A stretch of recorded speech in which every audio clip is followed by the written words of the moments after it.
출애굽기 14장 9절부터 14절까지 같이 한번 읽어보겠습니다. 출애굽기 14장 9절부터 14절입니다. 다 아시는 말씀이에요. 굉장히 쉬운 말씀이라서 같이 한번 읽어보겠습니다. 시작! 애굽 사람들과 바로의 말들, 병거들과 그 마병과 그 군대가 그들의 뒤를 따라 바알스본 맞은편 비아히롯 곁 해변 그들이 장막친 데에 미치니라. 바로가 가까이 올 때에 이스라엘 자손이 눈을 들어본즉 애굽 사람들이 자기들 뒤에 이른지라. 이스라엘 자손이 심히 두려워하여 여호와께 부르짖고 그들이 또 모세에게 이르되 애굽에 매장지가 없어서 당신이 우리를 이끌어내어 이 광야에서 죽게 하느냐? 어찌하여 당신이 우리를 애굽에서 이끌어내어 우리에게 이같이 하느냐? 우리가 애굽에서 당신에게 이른 말이 이것이 아니냐? 이르기를 우리를 내버려 두라. 우리가 애굽 사람을 섬길 것이라 하지 않더냐? 애굽 사람을 섬기는 것이 광야에서 죽는 것보다 낫겠노라. 모세가 백성에게 이르되 너희는 두려워하지 말고 가만히 서서 여호와께서 오늘 너희를 위하여 행하시는 구원을 보라. 너희가 오늘 본 애굽 사람을 영원히 다시 보지 아니하리라. 여호와께서 너희를 위하여 싸우시리니 너희는 가만히 있을지니라. 아멘. 아멘. 할렐루야. 네, 오늘 말씀의 제목은요, 진퇴양난입니다. 진퇴양난. 오늘 이 말씀 본문은 아마 많이 들어본 얘기죠. 엄청 많이 들어본 얘기입니다. 오늘을 살아가는 우리는 종종 이러지도 저러지 못하는 상황에 빠질 때가 있어요. 도저히 감당이 안 돼요. 어떻게 해야 되지? 어떻게 해야 하나? 정말 진퇴양난이라는 상황에 빠진 거죠. 그럴 때 여러분들은 어떻게 반응하십니까? 정말 이러지도 저러지도 못할 때 어떻게 할까? 저는 생각해 봤는데 예전에 한번 생각해 보면은 사람들에게 물어봤어요. 저보다 경험이 많은 누군가에 가서 이럴 때 어떻게 해야 되죠? 저럴 때 어떻게 해야 되죠? 이렇게 물어봤던 것 같아요. 그러면요, 사실 그분들도 경험이 없으실 수도 있는데 다 아시는 것처럼 얘기해 주실 때가 있어요. 저는 말을 되게 잘 듣거든요. 어렸을 때 부모님 말도 잘 들었어요. 그러다 보니까 말 잘 듣다가 그런 사람들의 말을 잘 듣다가 잘못되는 경우가 허다했어요.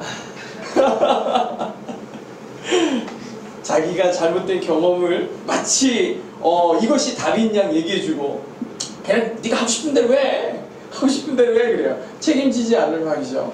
하나도 책임감 없어요.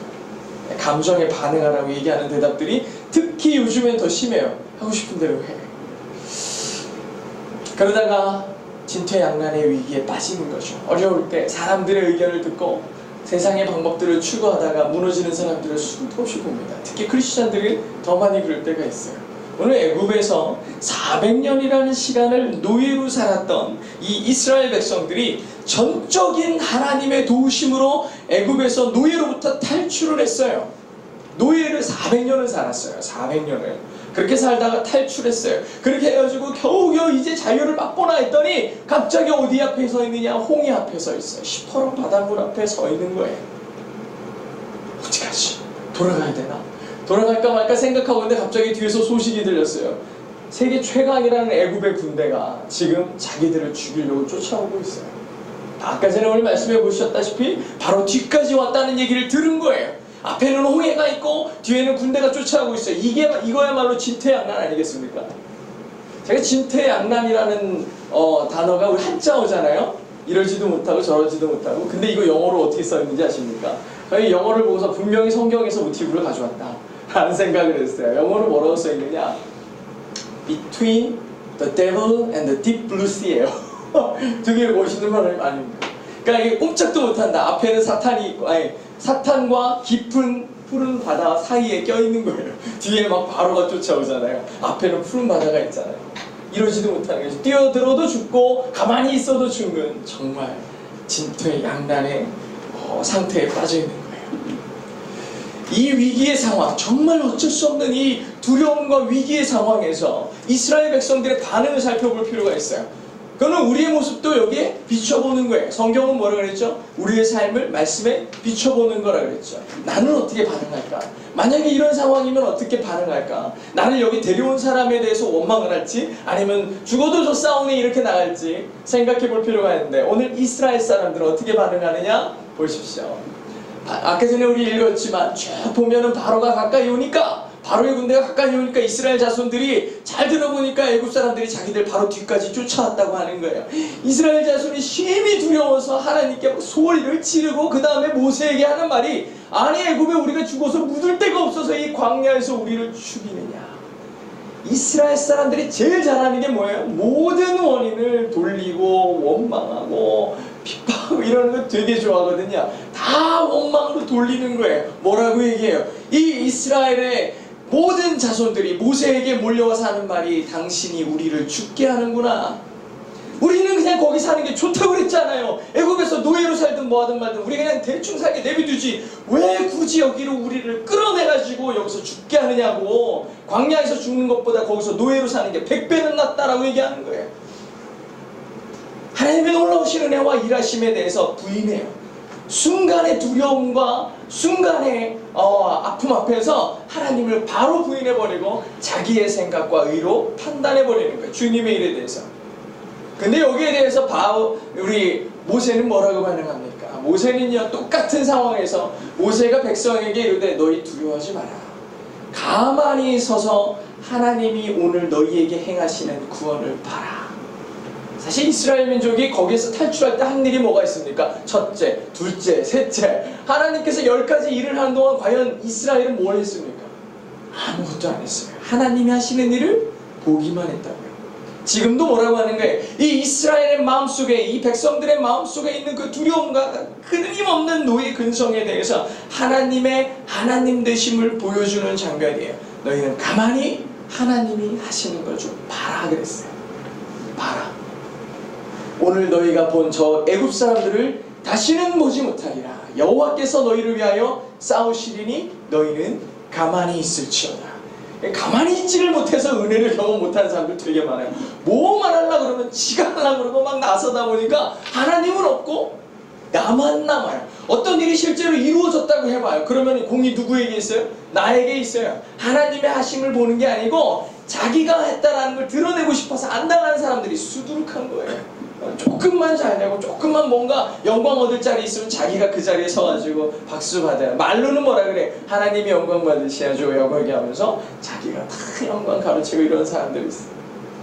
모세가 뭐라 그래요? 너희는 하나님이 하시는 걸 보라는 거예요. 가만히 있어서 보라 그랬어요. 여러분, 이 모세가 참 멋있지 않습니까?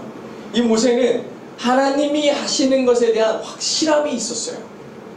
아니 이스라엘 민족도 그렇고 이 모세도 그렇고 똑같은 걸 경험한 사람들이에요. 이스라엘 사람들은 사실 400년이라는 평생, 지금 여기 나와 있는 사람들은 아마 평생 노예로 살았을 거예요. 그러니 바로 한마디의 말이면은 막 옆에 사람들이 죽는 걸 봤을 거고, 그 사람의 말 한마디면은 우리의 집이 다 뺏겨가고 재산도 뺏기고 완전 비참하게 사는 그 바로의 말 한마디, 손가락질 한번, 눈짓 한 번에 막 죽어가는 모습들을 보면서 자기들은 바로가 얼마나 무서운지 알았을 거예요. 그러니 저렇게 바로의 군대가 뒤에 쫓아온다 그러니 얼마나 무섭겠어요. 얼마나 무섭겠어. 바로가 정말 두려웠을 거예요. 그 이름만 들어도 그 두려움이 막 온몸을 휘감았을 거라고요. 이 이스라엘 사람들은. 그러니 두려워하는 게 당연해요. 우리나라도 보십시오. 일제가 우리나라를 침략해가지고 통치한 기간이 36년이거든요. 근데 그 36년의 기간 동안 지금도 그 마음이 쌓여있어서 일본 사람이라고 하는 사람 없잖아요. 그쵸? 다 마음속에 앙금이 다 있는 거예요. 어쩌다가 그 일제강점기의 영화들 같은 게 나와 보십시오. 요즘에도 지금 그런 영화가 하나 있죠. 그죠? 막 이름을 바꿔라, 말을 뺏고 정신을 뺏겠다 해가지고 영화에서 보면은 한글 사전을 하나 만들려고 하는데 그것도 못 만들게 괴롭히고 막 이러는 모습들 보면서 일본 놈 막 이러면서 막 되게 싫어하잖아요. 마음속에 막 이런 게 일어나요. 근데 지금 애굽 사람 몇 년? 400년이라니까요. 그 긴 기간 동안 이 애굽이 이스라엘을 통치했어요. 그러니 이 이스라엘 사람들은 노예의 그 근성 속에서 바로 이 애굽 이 말만 들어도 무서울 거예요. 근데 모세도 다릅니까? 모세는 어떤 사람이에요? 지금 도망자예요. 이미 40년 전에 사람 하나를 죽이고 40년 동안 도피 생활했던 사람이에요. 하나님이 콜링을 해가지고 너 가서 이스라엘을 구원해라 하라고 얘기하니까 저 못 가요. 왜? 거기 어떻게 갑니까? 사람 죽이고서 지금 도망 나왔는데 거기 갔다 잡히면 죽어요. 죽어요. 하나님 앞에 하나님의 명령인데도 불구하고 못 갑니다, 못 갑니다, 부인하던 사람이 모세예요. 근데 지금 입장이 뭐예요? 지금 나를 죽이겠다고, 우리 민족을 다 죽이겠다고 쫓아오는 군대 앞에서 하는 말이 뭐예요? 가만히 있어. 괜찮아. 가만히 있어. 하나님이 하실 거야. 이렇게 얘기하는 사람으로 바뀌었어요. 두 사람의 경험이 뭘까요? 두 사람의 경험에 어떤 차이가 이 사람들을 만들었을까요? 한 사람은 두려움에 떨면서 차라리 왜 우리를 거기에 노예로 두지, 왜 여기로 끌고 가서 우리를 죽이냐고 원망하는 사람과, 하나님 앞에 두려움 없이 세상에 어떤 공격과 어떠한 두려움이 몰려와도 하나도 두려움 없이 담대하게 행동하는 모세가 있을까요? 이 두 사람은, 이 두 부류의 차이가 뭘까?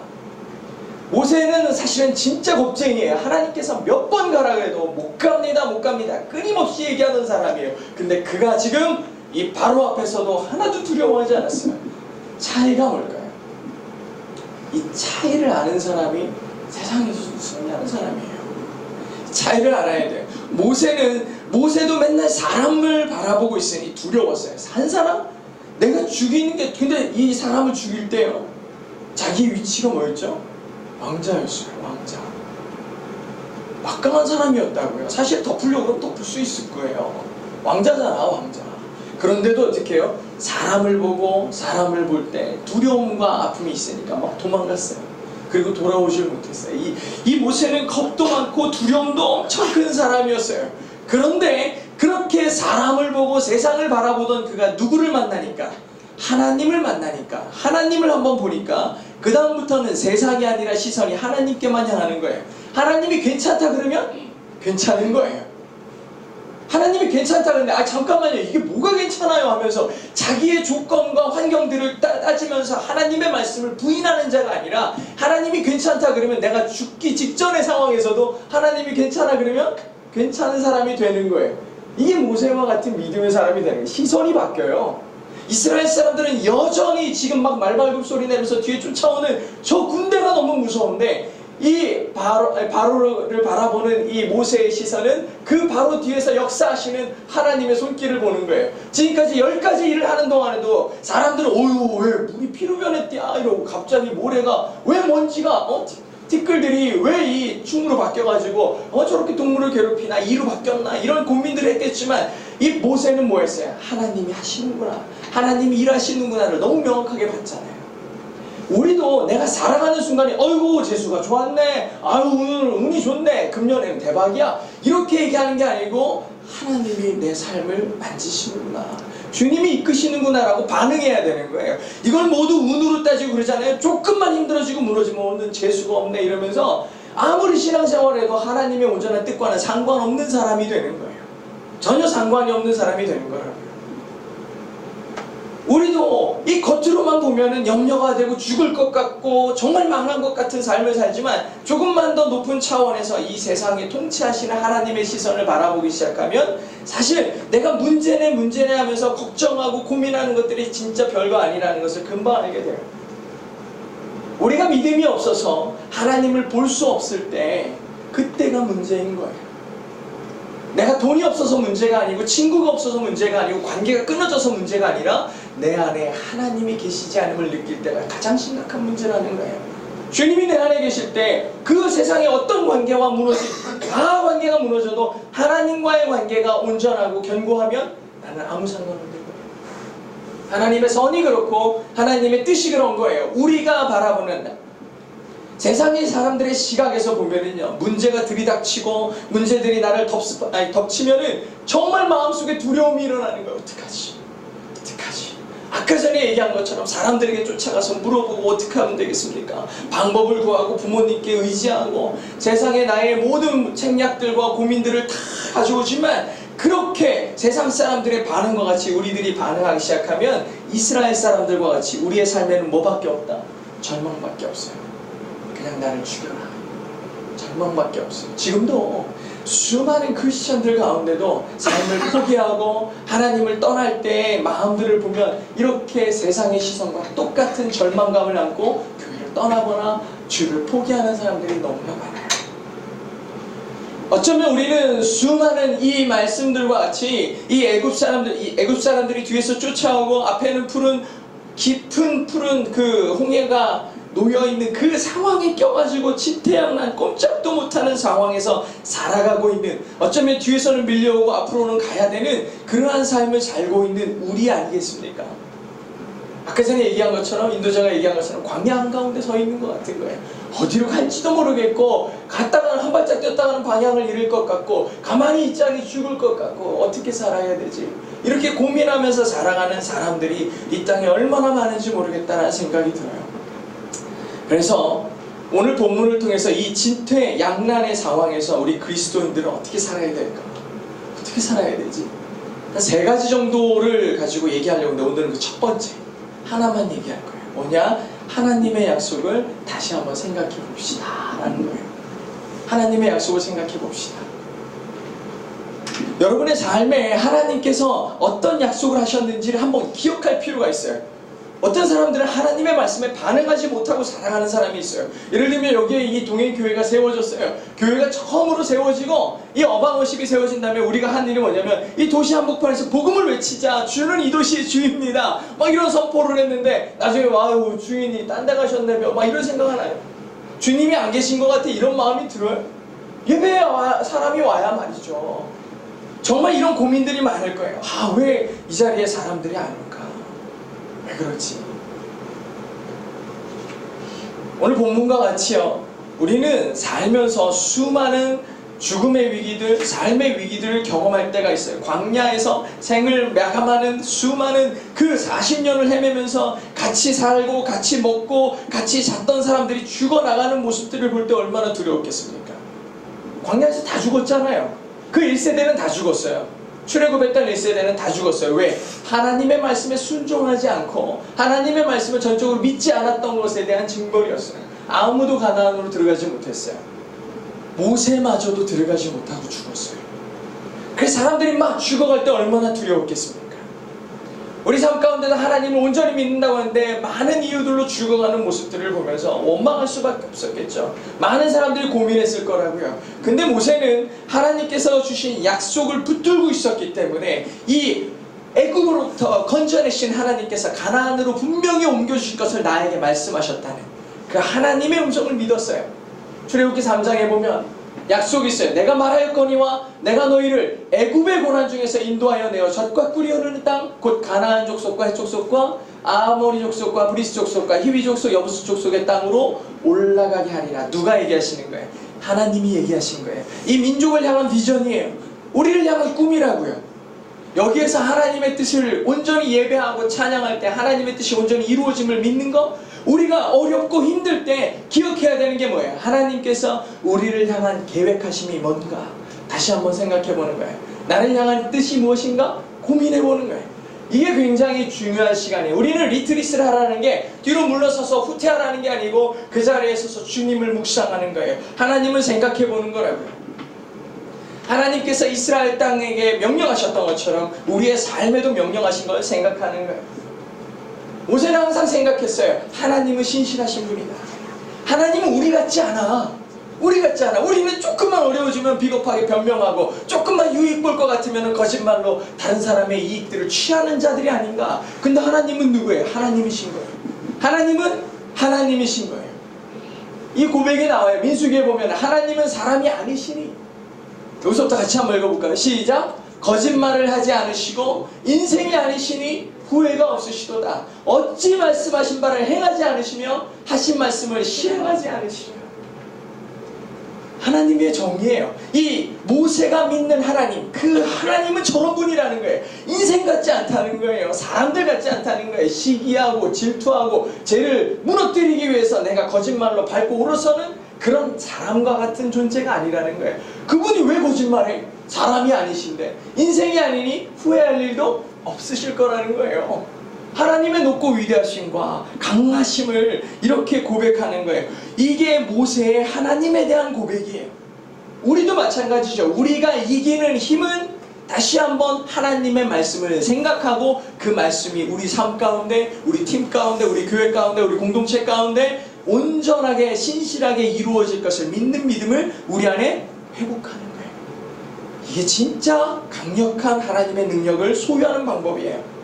그리스도인이지만 우리는 물론 삶에서 일시적으로 절망할 수 있어요. 하나님의 종 엘리야도요, 이세벨이 자기를 죽이겠다고 그러니까 하루 길을 도망가가지고 나무 밑에 엎드려서 하나님께 뭐라 그래요? 나 좀 죽여달라고 그래요. 나 좀 죽여달라고 얘기한다고요. 실족했어요? 아니요. 마음속에 두려움이 있었어요. 그런데 어떻게 합니까? 하나님의 위로를 받고 다시 일어나죠.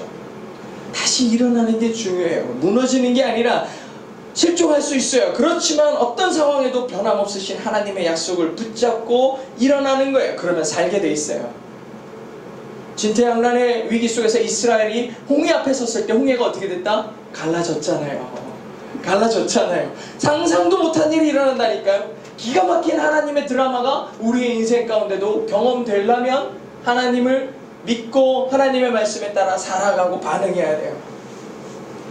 사실 하나님을 믿지 않는 사람들의 삶을 보면요, 이런 어려움을 겪을 때 굉장히 안타까울 때가 많아요. 그래서 우리 그런 얘기 하잖아요. 아유, 저 사람이 하나님만 믿었어도 저렇게까지는 안 했을 텐데. 이런 안타까움이 있어요.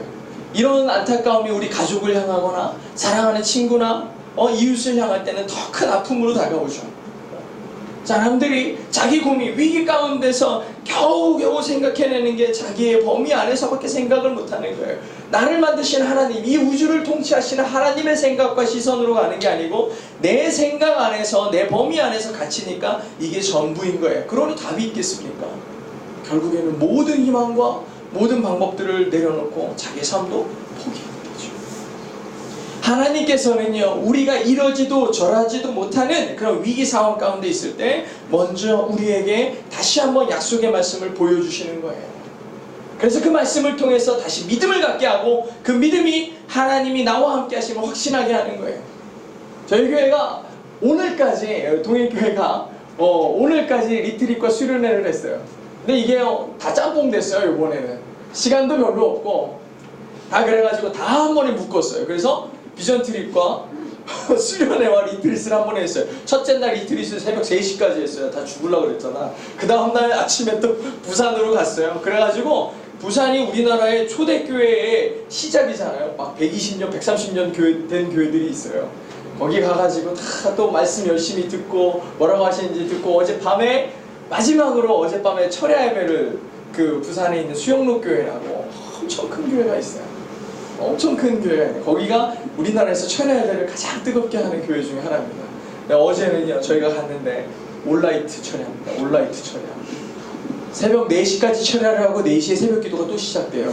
그러니까 어떻게 해야 되냐? 우리 중간에 나와야 되는데 여기 다시 와야 되는데 어쨌든 어제 온라이트 철야를 하는, 한 달에 한 번씩 한답니다. 온라이트 철야를.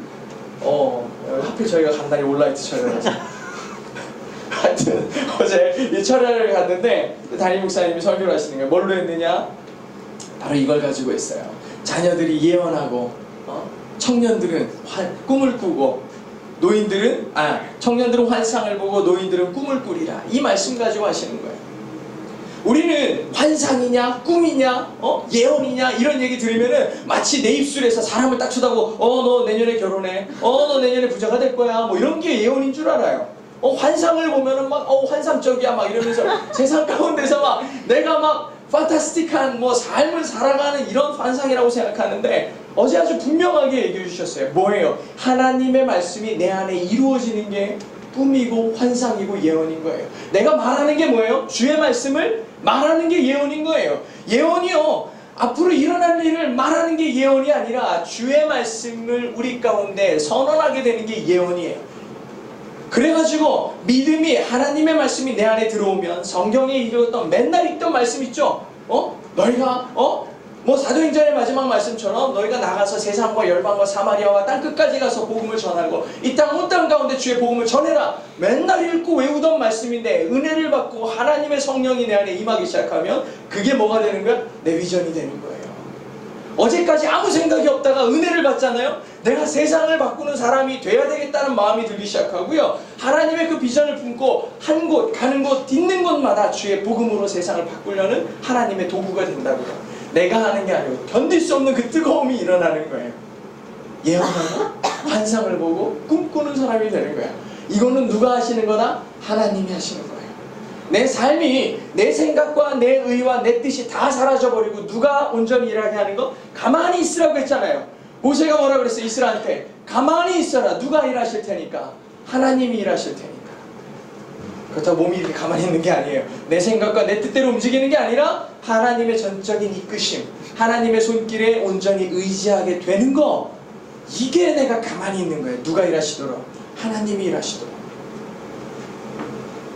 시편 107편에 보면 이런 말씀이 있어요. 내가 만약에 삶 가운데 어려움이 있고 무너졌을 때 이런 말씀 봤다고 생각해보세요. 그가 그의 말씀을 보내어 그들을 고치시고 위험한 지경에서 건지시는도다. 내가 진짜 고난 가운데 말씀을 딱 폈는데 이 말씀이 딱 펴지는 거예요. 그 순간에 하나님이 나에게 말씀하시는 것이 임하는 거예요. 그럼 저 말씀이 뭐가 돼? 나의 말씀이 되는 거예요. 나를 살리는 말씀, 나의 능력의 말씀이 되는 거예요. 왜? 이제 하나님이 나에게 이렇게 일하심을 보는 거죠. 말씀이 텍스트가 아니고 나를 살리는 말씀이 된다니까요. 모세가요 죽어요. 모세가 죽은 다음에 누가 후계자가 돼요? 이스라엘에? 여호수아가 됩니다. 여호수아가 후계자가 되면서 하나님 앞에 간구했겠죠. 하나님이 이 백성들을 어떻게 가리킵니까? 어떻게 이끕니까? 지금 인구가 몇 명이에요? 200만. 대전 시민보다 더 많아요. 이 수많은 사람들을 어떻게 이끄냐는 거예요. 어떻게 이끌어요? 어떻게 하나님? 하나님께서 여호수아에게 나타나셔서 뭐라고 그러십니까?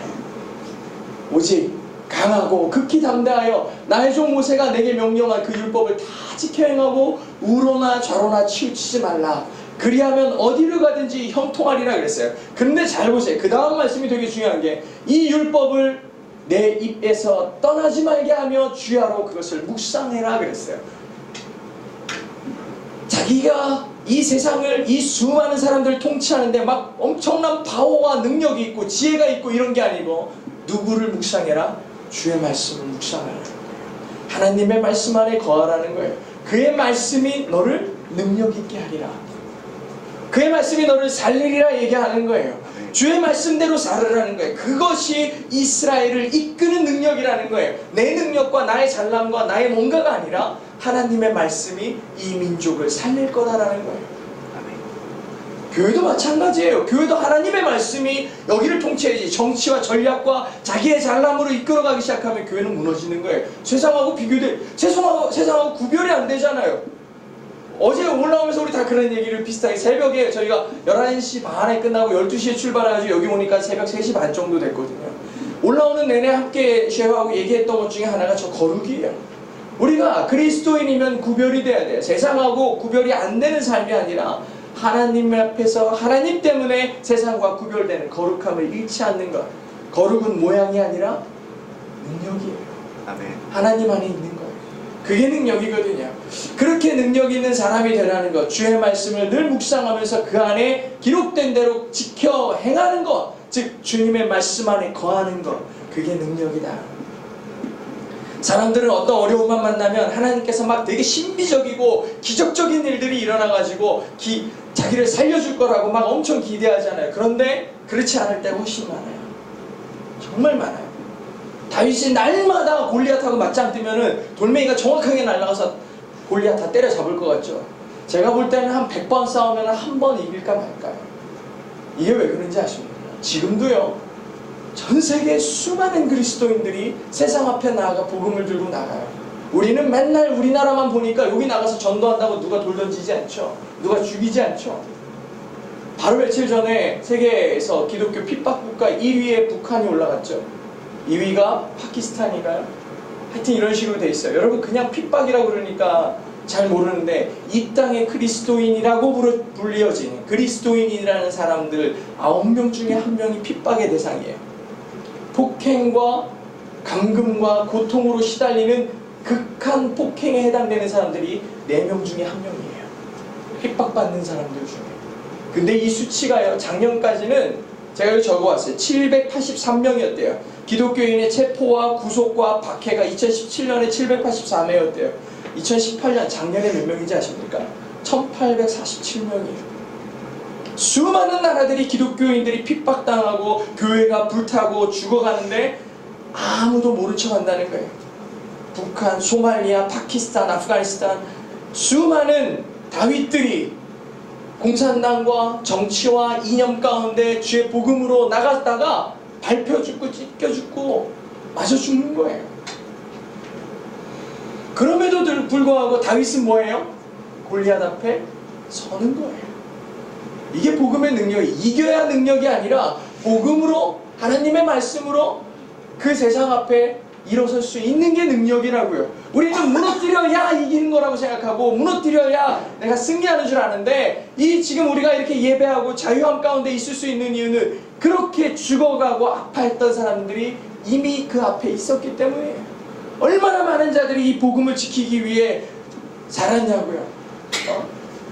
그리스도인들의 형통의 원리는 내가 생각하는 것과 다르다니까. 우리는 형통 그러면은 막 다 잘 되는 거, 잘 사는 거, 돈 잘 벌고 좋은 집 살고 좋은 차 타고 이러는 게 형통으로 생각하잖아요. 근데 하나님의 형통은 고난에 있더라고요. 하나님의 말씀을 그대로 따라가는데 주를 위해 살고 주를 위해 죽는 삶이 형통이라고 얘기하는 거예요. 이게 말이 쉽지 진짜 쉽습니까? 하루만 살을래도 주님과 세상을 얼마나 비교하면서 사는 게 우리 그리스도인이냐고요. 말이 쉽지 실제로 이렇게 살아내기는 쉽지 않아요. 이와 같을 때 하나님의 말씀을 우리 마음 가운데 새겨서 그 말씀의 능력으로 싸워 승리하는 사람이 되는가. 세상의 벽 앞에 굴복하지 않고 벽을 뚫어 길을 내는 사람, 이거 어제 들은 거예요. 거기 목사님이 세상의 벽이 우리를 가로막고 있는가? 그럼 뚫어! 거기가 길이 되는 거예요. 이렇게 얘기하는 거예요. 바이 이규현 뭐 이렇게 얘기하시더라고요. 아무튼 뚫으라는 거예요. 하나님의 능력이 거기에 있다라는 거예요. 우리 여러분 누가복음의 말씀 앞에 보십시오. 굽은 길을 곧게 하고 굴곡지고 계곡된 땅들이 다 메꿔지고 평지가 된다는 거예요. 누가? 하나님이 일하시니까, 그의 말씀이 일하시니까 그 삶이 그렇게 된다는 거예요. 주와 함께 동행하면 그렇게 된다는 거예요. 근데 그 형통이라는 것은 누구와 함께 할 때만? 주와 함께 할 때만이에요. 내가 그렇게 하는 게 아니고 내가 걸어갈 때 그렇게 막 된다는 게 아니라 하나님과 함께함이 이미 형통이라고 얘기하는 거예요. 세상의 벽 앞에 무릎 꿇고 통곡하지 말고 하나님의 능력으로 일어서라는 거예요. 이제 말씀을 마치겠습니다. 지난 학기에 제가 그 신대원에서 공부를 하는데, 신학과 과정을 공부하는데 시편을 들었어요. 시편을 듣는데 신학과 교수님이 제일 먼저 수업에 딱 들어오셔서 하시는 말씀이, 아유 우리 목사님들 신약이 너무, 아니 시편 너무 길죠? 그러시는 거예요. 시편을 한 학기에 다 해야 되거든. 너무 많은 거예요. 그 교수님이 정말 많죠? 그러니까 네, 그러니까 왜 많은지 아세요? 물어보는 거예요. 아무도 대답을 안 하고 있으니까 뭐라 그러냐, 삶이 그렇게 다양하다는 거예요. 이스라엘이 아플 때, 슬플 때, 사기당했을 때, 누구한테 괴롭힘을 당했을 때 수많은 인생의 고락과 그 이야기들이 그 시편 안에 다 들어있다는 거예요. 그러면서 한마디 인사이트 있게 하시는 말이 뭔지 알아요? 이스라엘의 위대함은 그 모든 상황 가운데 뭐 했다? 노래했다. 그 모든 상황 가운데 시를 쳤어요. 슬플 때도 노래를 불렀고 아플 때도 노래 부르고 힘들 때도 노래 불렀어요. 하나님을 찾았어요. 시편이 왜 위대한지 아십니까? 하나님께 그렇게 모든 상황 가운데 노래했기 때문입니다. 사랑하는 목사님들, 그러면서 목사님들 이제 모든 상황에 불평하고 아파하고 울지 마시고 시편을 펴십시오. 여러분이 아파할 때 아픈 시편을 펴서 읽으시면 위로가 될 거예요. 힘들 때 힘든 시편을 펴서 읽으시면 하나님을 예배하는 방법을 배우게 될 거예요. 시편은 그런 책이에요. 이렇게 얘기하는 거예요. 시편에 대한 프라이드가 엄청나세요. 근데 거기에 큰 인사이트를 받았어요. 우리 삶이 노래가 돼야 되는구나. 말로만 예배한다 그러고 삶이 노래가 되기를 원합니다 그러면서 자기 마음대로 사는 인생이 아니라 정말 하나님을 예배함으로 가득한 그러한 하나님 앞에서 충만한 자들이 되어야 되겠구나. 그런 예배자가 되어야 되겠고, 그러한 예배가 되고 그런 교회가 되어야 되겠구나. 하나님의 말씀은 저와 여러분들에게 목마른 영혼의 생수와 같고 상처받은 우리의 삶의 치료자가 됩니다. 이건 굉장히 중요한 사실이에요. 우리는 모든 하나님의 말씀이 내 삶의 능력이 되는 거예요. 기진맥진할 때 주의 말씀 들어보십시오. 일어납니다. 정말이야. 약을 먹어도 못 일어나고 내가 어떤 운동을 해도 못 일어나던 사람이 주의 말씀 때문에 80세에 선교를 떠나요. 비행기 한 번도 못 타보고 월미난다고 못 하시던 어른들도 주의 말씀 붙들면 죽으면 죽으리라고 해서 가시는 거예요. 주의 말씀이에요. 하나님이 좋아하신다니까, 기뻐하신다니까. 그 말씀의 능력이 꿈꾸는 노인이 되는 거예요. 환상을 보는 젊은이가 되는 거라고요. 예언할 줄 아는 아이들이 되는 거예요. 성령이 부어지면 진퇴양난의 시기에 하나님의 말씀을 기억하고 그 말씀의 능력으로 하루하루를 살아나가면 우리에겐 진짜 놀라운 승리가 우리 가운데 부어질 줄로 믿습니다. 아멘. 다음 주에는요, 진퇴양난의 시기에 어떻게 해야 되냐? 과거의 영광에 매달리지 말고 미래의 영광을 바라봐라. 이게 하나님께서 이 홍해 앞에 서 있는 이스라엘 민족에게 하시는 말씀이에요. 다음 주에는 그 두 번째를 나눌 겁니다. 우리 이 시간에 같이 기도하기를 원합니다. 하나님,